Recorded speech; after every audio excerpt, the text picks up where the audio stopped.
ndine munywanyi njagala ababuuzeeko kubanga embuuza ye munnange mwagisanyukira sebo buuza kuba tuwuliriza.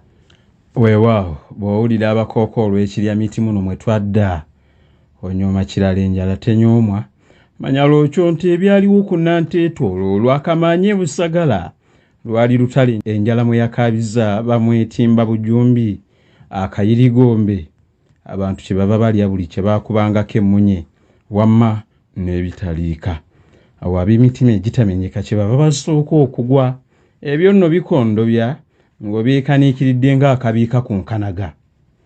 Kano ke kadde nantagwa buwoomi nga ssemutunda enkalu mu kinyeebwa era akabasanyusa ng'amadinda g'omu lubiri ke mulindirira gw'okiiye oluvannyuma gw'obeera naye tubaako gw'okiiye eruuyi eyo. Dokita Kebbi Baligeyanko n'abalamaga ntudde ekitebe enjala kyetuula mu lubuto agataba nandali ke kadde mugajjemu ebikwabaaya. Muyogayoge era mukulike ennyo mwenno abagwiriddwako ogwa ssungulubeere oba omunya kubanga kabonero kakukwambulula ebifiino b'ebisiraani ate n'okujjako ebirwadde. Ate mmwe abagudde ku masongolankuyege oba abawulidde empaabaana ng'akaabirewo muteeteeyi oba ew'obutama mulabye nnyo kubanga mpaabaana oyo buli bw'akaaba kabonero akategeeza nti eri amawulire ag'ennaku. Kale omukenfu bw'omuwuliranga ng'ali manju ng'agira manya nti obudde bwonna oba oyagala oba tuyagala wateekwa okubeerawo ekibaawo. Tweyanzeege olw'ensonga eyo Mukama bw'atyo bw'atubeeredde.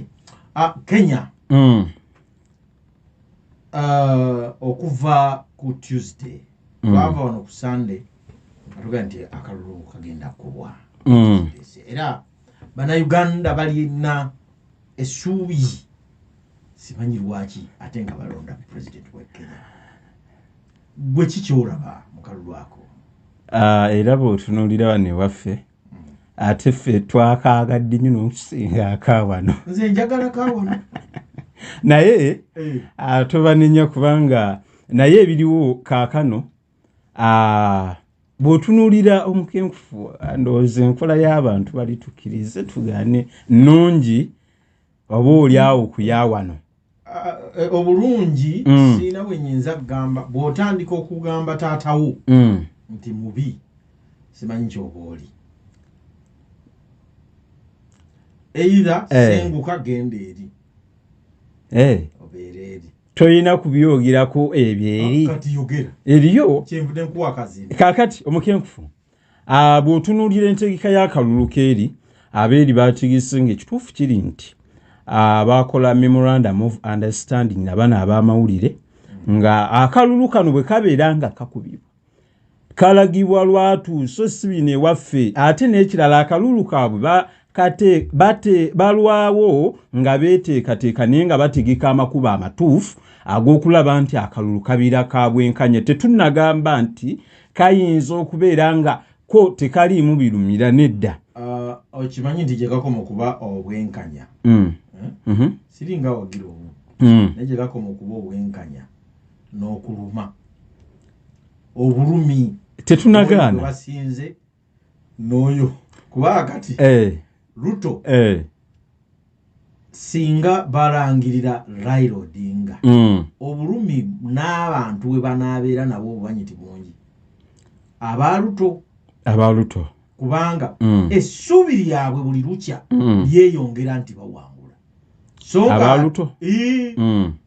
songa ate okusinziira ku mbeera n'amaanyi n'influensi eyinza okulangirira Odinga. Omukenkufu obudde buno Ruto ayingidde mu bitundu ndowooza 5 mu kimu oli ali mwana 49 n'obu naye teweerabira nti ebulayo ndowooza constituency zibulayo ziri 15 ate anago gakyayinza okukyusa egundi yonna nti essuubi omanyi kati kankuyigirize waliwo lw'oteekateeka abantu okubawa amawulire ag'okufa w'omuntu eyafudde bwekiri bw'ogendawo okusinziira ku mbeera mulwadde